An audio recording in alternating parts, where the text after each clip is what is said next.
कौन सा पाठ चल रहा है अपना? निमित्त उपादान। अच्छा, अभी फ्रेश लग रहा हो आप सब, है ना?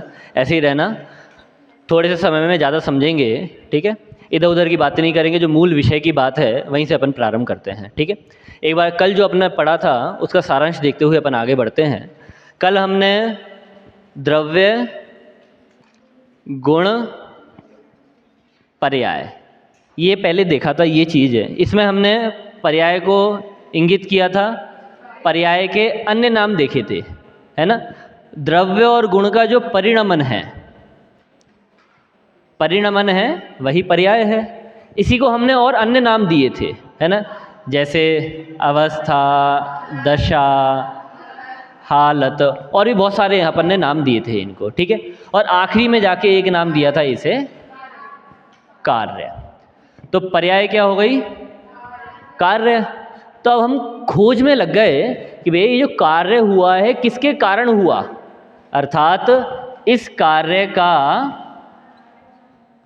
कारण कौन है। समझ में आ रहा है? तो अभी तो हमारे सामने तीन ही चीज़ें हैं, द्रव्य, गुण और पर्याय, जिसमें से हमने पर्याय को कह दिया कार्य। अब हमें ढूंढना है कारण कौन है। तो यदि हमें कुछ भी नहीं पता, केवल इतना ही पता है, तो हम अनुमान लगा सकते हैं कि भैया द्रव्य, गुण, कारण होने चाहिए, है ना? तो उसी के संदर्भ में हम चर्चा कर रहे हैं। साधारणतः ये जो कारण होते हैं दो प्रकार के होते हैं, ठीक है? एक होता है निमित्त कारण और दूसरा होता है उपादान कारण, ठीक है? ये जो उपादान कारण है इसको भी कल हम देख रहे थे, तो इसको भी हमने दो भागों में देखा था। एक होता है त्रिकाली उपादान और एक होता है क्षणिक उपादान। और जो त्रैकालिक उपादान होता है वो आज भी है, कल भी था और कल भी रहेगा, तीनों कालों में रहता है, इसलिए हमने उसे बोला था त्रिकाली। एक शब्द और बोला था, कौन? त्रिकाली मतलब उसका स्वामी, मतलब जो उसका स्वामी है वही उसका त्रिकाली उपादान है, ठीक है? यहाँ तक हमने कल देखा था। और आखिरी में जाके एक प्रश्न और उठाया था कि भैया आप कह रहे हो उसका स्वामी ये त्रिकाली उपादान कारण है, तो वो कार्य हमेशा होना चाहिए ना। जैसे जब सुबह सूर्य का उदय होता है तो जो कमल है वो खिलता ही खिलता है, कारण है तो कार्य होता ही होता है। कि भैया कल त्रयोदशी थी तो त्रयोदशी बीती तो चतुर्दशी आएगी, बीती वो और ये आएगी, है ना? सोमवार बीता तो मंगलवार आएगा ही आएगा। तो ऐसे ही कारण है तो कार्य होना ही चाहिए। हमारे अंदर स्वामी द्रव्य गुण है, हमारा जीव, उसमें से हमने एक गुण देखा था आनंद। जब हमारे पास आनंद है, आनंद गुण है, वो स्वामी है, तो आनंद दिखाई क्यों नहीं दे रहा है? ये हमारा कल प्रश्न था, इसका उत्तर हमें आज देखना है, ठीक है? तैयार हो? आसान है, ज़्यादा कठिन नहीं है, है ना? हाँ, ऐसी प्रसन्नता रखना भैया चेहरे पर। देखो क्षणिक उपादान देखेंगे हम कि क्षणिक उपादान क्या कह रहा है। क्षणिक का अर्थ देखिए, क्षण कहते हैं ना, क्षण, क्षण मतलब थोड़ा सा, और क्षणिक क्षण वाला, मतलब जो थोड़ी सी देर ही रहता है, हमेशा नहीं। त्रिकाली मतलब हमेशा रहने वाला, और क्षणिक मतलब जो क्षण मात्र के लिए रहता है, वो बात है, ठीक है? तो क्षण मात्र के लिए कौन रहता है? मान लीजिए जैसे अभी मैंने ये लिखा, अभी ये लाइन आ गई, अब मैंने मिटो दी, चली गई, तो ये क्षणिक कहलाई। लाइन कैसी थी? क्षणिक थी। अब ये मार्कर पूरा ढक्कन लगा हुआ है, अब मैंने इसको ढक्कन खोल दिया, तो ढक्कन की बंद अवस्था, अरे खुल जा रहे ठीक है? तो वो जो बंद वाली अवस्था थी तो वो क्षणिक थी, तो चली गई। तो वैसे ही क्षणिक का मतलब होता है थोड़े से समय के लिए रहने वाला, ठीक? अब ये जो है ये दो प्रकार का होता है, ये समझना, ये मेन है, ठीक है? शब्द थोड़े से अनसुने हो सकते हैं, आपने पहले नहीं सुने हो, कदाचित सुने भी हों तो विस्मृत हो जाते हैं, ऐसे शब्द हैं। अनंतर, ठीक है? अनंतर, हाँ चलो पूर्व लिखते हैं, अनंतर पूर्व क्षणवर्ती पर्याय। चलिए, नाम आपको याद है ना। अनंतर पूर्व क्षणवर्ती पर्याय का मतलब क्या है वो समझना अब आप, ठीक है। अनंतर का मतलब होता है, जो अनंतर शब्द लिखा है ना, ये अनंतर शब्द, ये इसमें पहले अन फिर अंतर, ठीक है, आधा ना है ये अंतर, ठीक है। अन और अंतर, अंतर किसे कहते हैं? गैप, गैप को कहते हैं ना, डिफरेंस, उसको अंतर कहते हैं ना। तो यदि अंतर नहीं है तो उसे कहेंगे अनंतर, अंतर नहीं हो उसे कहेंगे अंतर। जैसे मैंने यहाँ पे लिखा 1, ठीक है, उसके बाद मैंने लिखा यहाँ पर 5, मैं पूछूंगा कितना अंतर है इनके बीच में? 4 का, ठीक है। मैंने लिखा 1, उसके बाद लिखा मैंने 2, इसके बीच में लगातार है, क्रमशः है, अंतर नहीं पड़ा, है ना, अंतर नहीं पड़ा। अंतर का मतलब है कि अलग वस्तु नहीं, वो कह रहे हैं कि मतलब टाइम का गैप पड़ना। तो 1 के बाद कंटिन्यूअस में दूसरा नंबर भी आया है, तो ये कहलाएगा अनंतर। समझ में आया? अनंतर का मतलब क्या है? अनंतर मतलब लगातार, बिना अंतर का, कंटिन्यूअस, वो है अनंतर, ठीक है।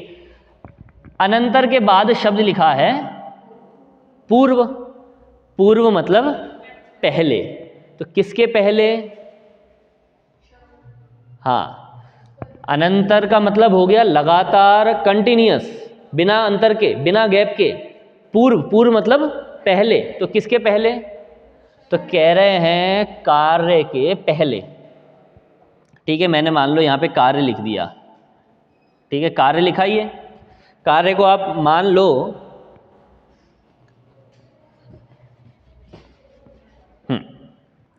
कार्य को मान लो मैंने यहाँ पे 10 नंबर दे दिया, ठीक है। ये 10 नंबर क्या हो गया? मेरा कार्य हो गया। तो अब कह रहे हैं कार्य के पूर्व, कार्य के पूर्व, कार्य के पूर्व ये जगह आ जाएगी, ठीक है। तो पूर्व शब्द का अर्थ ख्याल में आया? पहले, ठीक है। क्षणवर्ती पर्याय, देखिए जो कार्य है उसका नाम भी क्या है? पर्याय। कार्य भी क्या है? पर्याय है, नहीं है? है ना। तो ये जो पर्याय है ये हो गई 10वें नंबर की पर्याय, तो इसके पहले भी पर्याय होंगी, ठीक है। उनको भी मैं नंबर लिख देता हूँ, 9, 8, 7, 6, 5, 4, 3, 2, 1, और भी आगे लगा लेना, ठीक है।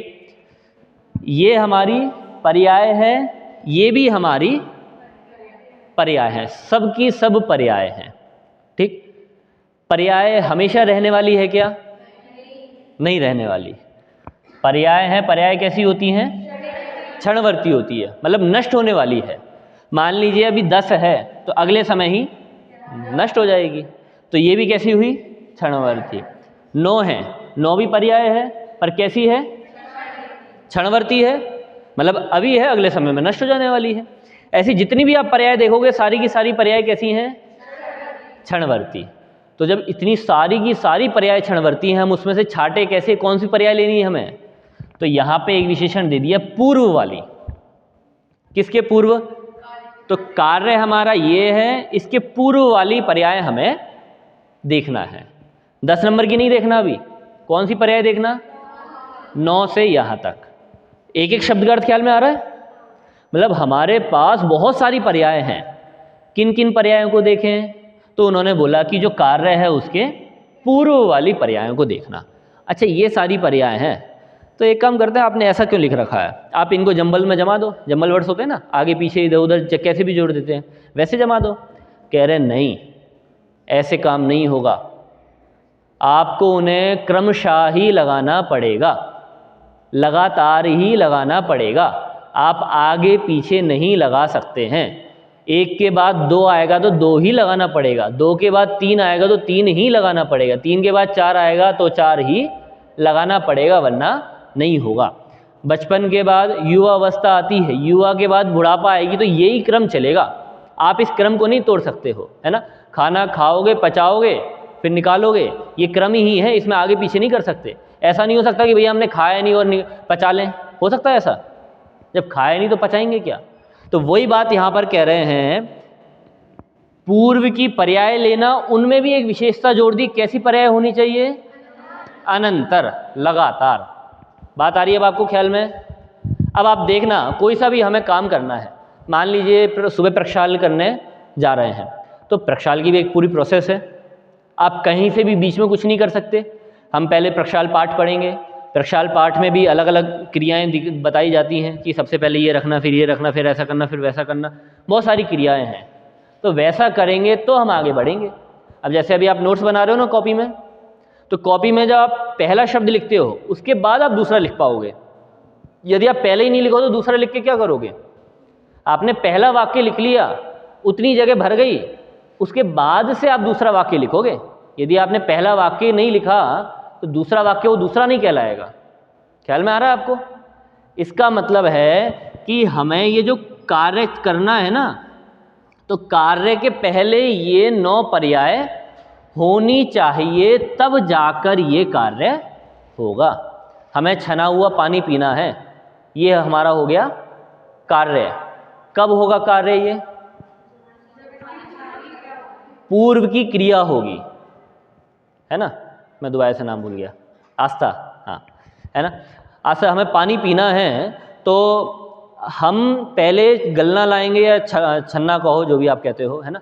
छन्ना लाएंगे, छन्ने को व्यवस्थित देखेंगे, उसको लगाएंगे भगोने पर, उसमें से धीरे धीरे पानी डालेंगे, फिर निकालेंगे, फिर आगे पीछे बीच में से बिलछानी डालेंगे, फिर गर्म पीना है तो गर्म करने रखेंगे, उसके बाद वो हम पानी पी पाएंगे। यदि हम पहले वाली प्रोसेस नहीं करें तो हम पानी पी पाएंगे क्या? नहीं पी पाएंगे। तो हमारा प्रश्न मूल में क्या था? हमारा प्रश्न मूल में था कि भैया त्रिकाली उपादान तो हमेशा है, तो काम हमेशा क्यों नहीं हो रहा है? पानी रखा है हमारे पास, छन्ना रखा हुआ है, गैस भी रखी हुई है, हम भी विद्यमान हैं, गिलास भी विद्यमान है, तो आप पानी पी लो, छना पानी पी लोगे। क्यों भैया? सब कुछ तो विद्यमान है। हाँ, कि भैया जो हम बोल रहे हैं ना, कार्य होने में ये चीज चाहिए, मतलब जो उसमें उसकी पहले वाली पर्याय है ना, वो पहले वाली पर्याय होंगी तब ही जाके अगला वो कार्य होगा। बात आ रही है आपको ख्याल में? दिन कब होगा? रात होगी नहीं, रात पूरी होगी है ना? दिन कब होगा? जब रात पूरी होगी तब दिन होगा। रात कब होगी? हाँ, जब दिन पूरा होगा तब रात होगी। तो जब पहले वाला काम होगा उसके बाद ही दूसरा वाला काम होगा। आप ऐसा नहीं कर सकते भैया पहले वाला काम तो नहीं करें, दूसरा वाला कर लें। अब जैसे 11th वाली हैं कनिष्ठ उपाध्याय की, ये सोचें हमारे कोर्स में तो लघुजन सिद्धांत है नहीं, तो एक काम करते हैं, हम कनिष्ठ नहीं पढ़ते, सीधी वरिष्ठ में पढ़ते हैं। हो सकता है क्या ऐसा? नहीं ना। आपको पढ़ना है तो क्रमशः पढ़ना पड़ेगा ना, क्रमशः धीरे धीरे आगे आना पड़ेगा ना। तो ये अनंतर पूर्व क्षणवर्ती पर्याय हमसे कह रही है कि भैया आप जब क्रमशः काम करोगे तो ही आपका कार्य संपन्न होगा। इतनी बात आ गई ख्याल में? चलो भैया, आपने कहा तो हम मान लेते हैं कि भैया हमारे पास छन्ना भी है, गैस भी है, पानी भी है, गिलास भी है और पीने वाले हम भी हैं। तो हम पूर्व की क्रिया करने जाते हैं, मतलब सारी चीज़ों को इकट्ठा करते हैं, पानी छानते हैं, गर्म करते हैं और सामने गिलास में रखते हैं। अब पानी पी लोगे आप, हैं? मान लो आपका छोटा सा भाई, आप जैसे ही पानी पीने गए वैसे ही छोटा सा भाई आ गया और आपको हिला दिया, पानी गिर गया, तो पानी पीने की जगह उसके गाल पे थप्पड़ जरूर लग जाएगा। तो पानी पीना नहीं हुआ। अब हमने क्या बोला था कि यदि पूर्व के कार्य होंगे, पूर्व के कारण होंगे तो अगला कार्य हो जाएगा। तो यहाँ पे हमने पूर्व के कार्य तो कर लिए, कार्य हुआ क्या? मतलब पानी की जितनी भी प्रक्रिया थी छानने की, पूरा पानी हमने छान लिया, फिर छानने के बाद आपने पी लिया क्या? नहीं पी पाए। क्यों? क्योंकि भैया आपने गलत बताया है कि आपने ये जो चीज़ बताई ऐसा काम हो जाएगा क्या? तो इसके बाद एक और स्टेप है। अच्छा, आपको पता है?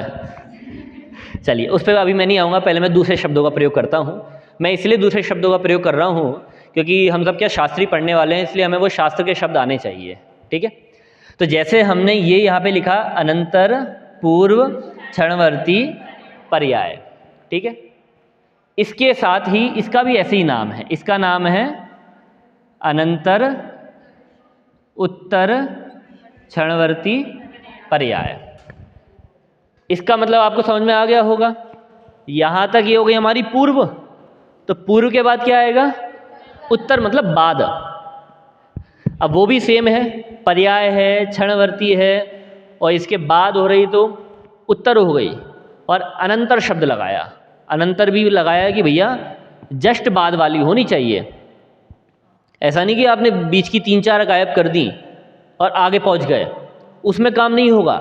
यदि कार्य होगा तो पूर्व की ये लगातार होनी चाहिए, और उसके बाद जो कार्य है वो भी लगातार क्रम में होना चाहिए, तो काम होगा। यदि आप रुक के काम करोगे तो नहीं हो पाएगा। ठीक है, अब ये जो शब्द है ना, इसी शब्द को कहते हैं तत् समय की योग्यता। इसके लिए एक सूत्र आपको याद आ रहा है कोई?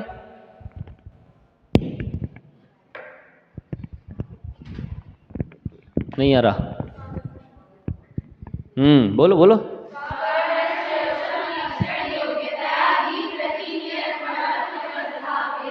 हाँ, ये कह रहे हैं कि भैया जब जिस कार्य को होना है वो तब ही होगा। क्योंकि कोई कहे कि भैया आपने त्रिकाली उपादान बताया था, तो हमारे पास तो सारे पानी के छानने के लिए सामान पूरा वैसे ही विद्यमान था, कार्य नहीं हुआ, आप गलत हो गए। नहीं भैया दूसरा काम करते हैं, भैया आपने बोला अनंत पूर्व क्षणवर्ती पर्याय, आपको पुराना सिलसिला रखना पड़ेगा, तो हमने पानी छानने वाली पूरी प्रोसेस कर दी, फिर भी काम नहीं हुआ। क्यों? क्योंकि कार्य का नियामक कारण, क्या शब्द बोला मैंने? शब्द सुना? नियामक, नियामक, नियामक कारण। नियामक कारण का मतलब होता है अगर ये है तो ये होगा ही, अगर ये नहीं है तो ये नहीं होगा, है ना। आप जैसे पढ़ते हो तो 2 दोस्त तो ऐसे होते ही हैं, हमारे वहाँ पे तो हैं बहुत सारे ऐसे कि भैया 2 बच्चे ऐसे हैं, यदि एक है तो दूसरा होगा ही होगा, दूसरा मित्र। यदि एक नहीं है तो दूसरा भी नहीं होगा, गारंटेड। मतलब क्लास में यदि प्रेजेंट लगानी है ना, एक की लगा लो, दोनों की लग जाती है, होता है ऐसा। मतलब वो पक्के मित्र ऐसे ही होते हैं। तो वही यहाँ पर नियामक का मतलब कह रहे हैं, नियम से यदि ये कारण होगा तो कार्य नियम से होगा ही। देखो त्रिकाली कारण जरूर है पर नियामक नहीं है। क्यों? कार्य कहाँ पर होगा? होगा तो त्रिकाली में, दोनों साइड से लगाना, कार्य होगा तो त्रिकाली में, पर त्रिकाली है तो कार्य होगा क्या? दोबारा से, भाषा दोबारा से बोल रहा हूं, कार्य होगा तो त्रिकाली में ही, पर त्रिकाली है तो कार्य होगा ही क्या? नहीं होगा। क्यों? नियामक कारण नहीं है, है ना। इस वाक्य को मैं एक बार लिखता हूं, है ना। क्या बोला था मैंने? कार्य होगा तो त्रिकाली में ही, पर त्रिकाली है तो कार्य होगा ही क्या? ये हमारा वाक्य है, ठीक है।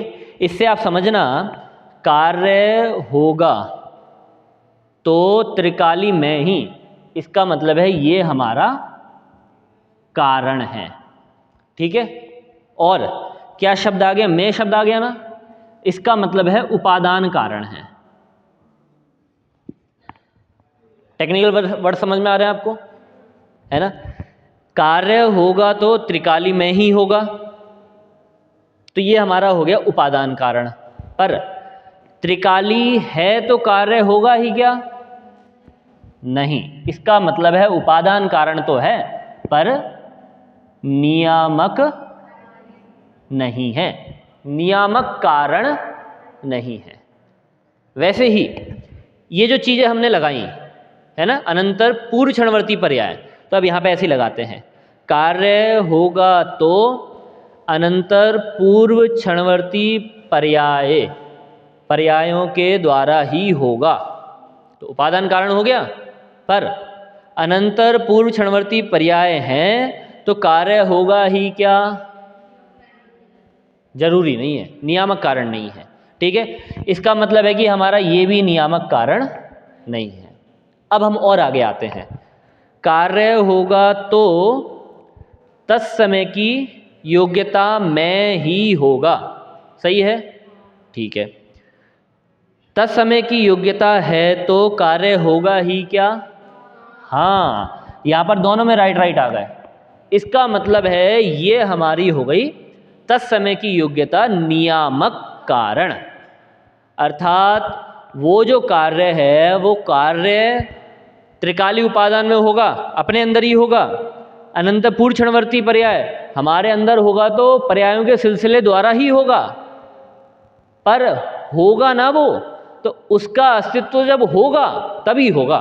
तत्समय की योग्यता मतलब जब आंखों के सामने आ जाएगा तो हम मानेंगे कि भैया कार्य हुआ है। अगर आंखों के सामने नहीं आया तो हम तब तक कुछ नहीं कह सकते। समझ में आ रहा है आपको?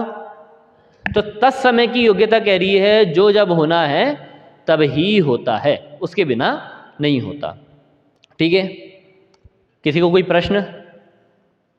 पूछो पूछो, मुझे पता बहुत सारे हो रहे हैं। नहीं हो रहे किसी को? मैं पूछूं फिर?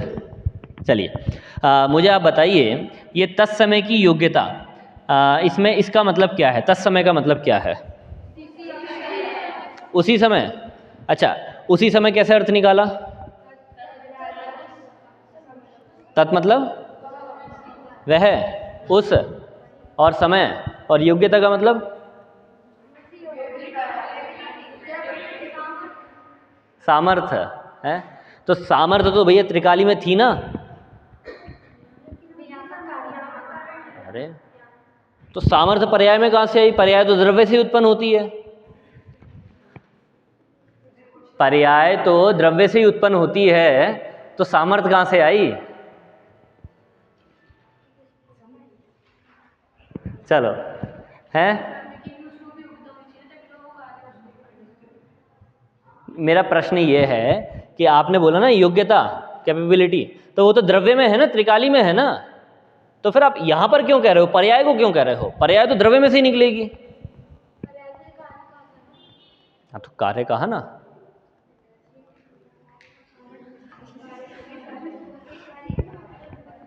हाँ देखो, अपना दिमाग ऐसे चलाया करो। कई बार सीधी सीधी बात होती है, जानबूझ के उसको उल्टा सीधा रखा करो। उससे क्या है कि हमारा दिमाग खुलता है। मतलब हमारा पढ़ने में, अगर आप पढ़ना है ना अच्छे से, तो पहला नियम होना चाहिए जितने प्रश्न उतने प्रश्न कर लो। प्रश्न का भंडार हमारे पास होना चाहिए, कभी खाली नहीं छूटना चाहिए, है ना। एक बार ऐसे ही हुआ, हम वहाँ पे पढ़ रहे थे तो पीयूष जी मोक्षण प्रकाशक पढ़ा रहे थे हमें। उस दिन टेस्ट था, उन्होंने कहा कि टेस्ट अभी कर लेंगे 5 मिनट बाद, किसी को कोई प्रश्न हो तो पहले पूछ लो। तो अब उन्होंने मौका दिया तो हम खड़े हो गए तो पूरे पौने 1 घंटे तक प्रश्न ही प्रश्न चलते रहे, पेपर ही नहीं हुआ। अगले दिन हुए तो भाई साहब प्रश्न है, पहले प्रश्न के लिए हुए, बहुत टाइम निकल गया, कह रहा आप बैठ जाओ, ये पेपर भी लेना है। और ऐसे नहीं बेफालतू के, अच्छे प्रश्न थे। मतलब हमें ऐसा पढ़ना है कि उसमें से हम प्रश्न निकाल पाएँ। तो हम जब उल्टा सीधा दिमाग लगाएंगे ना इधर उधर, अपने आप प्रश्न आएंगे, और फिर हमारा अध्ययन जो होगा ना वो बहुत मजबूत होगा। मतलब उसको कोई तोड़ नहीं सकता, कोई बिगाड़ नहीं सकता। ठीक है, अभी देखो मेरा प्रश्न क्या था, आपने बोला योग्यता, है ना, और त्रिकाली, मतलब कैपेबिलिटी तो इसके पास है। और फिर आपने पर्याय को क्यों कहा? तो पर्याय को इसलिए कहा कि भैया योग्यता होती अंदर है, पर यहाँ पर जो तत्समय बोला ना, ये हमने उसको बाहर निकालने की अपेक्षा बोला। द्रव्य के अंदर तो हमेशा वो योग्यता है। समझ में आ रहा है? मतलब मेरे अंदर तो हमेशा केवल ज्ञान प्राप्त करने की योग्यता है, मेरे अंदर तो हमेशा सुखी होने की योग्यता है, मेरे में तो इतनी शक्ति है कि मैं सुबह से लेकर रात तक क्लास लेते रहूं। पर ले पाऊंगा क्या? नहीं भैया, जब समय आएगा तभी ले पाऊंगा। समझ में आ रहा है? तो अब वो समय फैक्टर कर रहा है कि भैया जिस समय आएगी ना तभी वो हमारी योग्यता बाहर निकल के आ पाएगी। तो बस यहाँ पर जो तत्समय की योग्यता है ना, ये हमें यही बता रहा है। कैपेबल तो है जो हमारा त्रिकाली है, पर वो दिखेगा कब? जब उसका समय आएगा।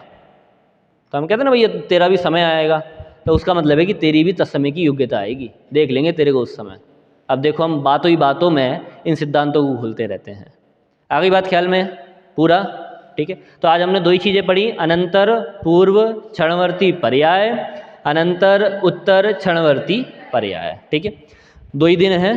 पहला दिन तो आधी चला गया था, आधी क्लास आज की चली गई है ना।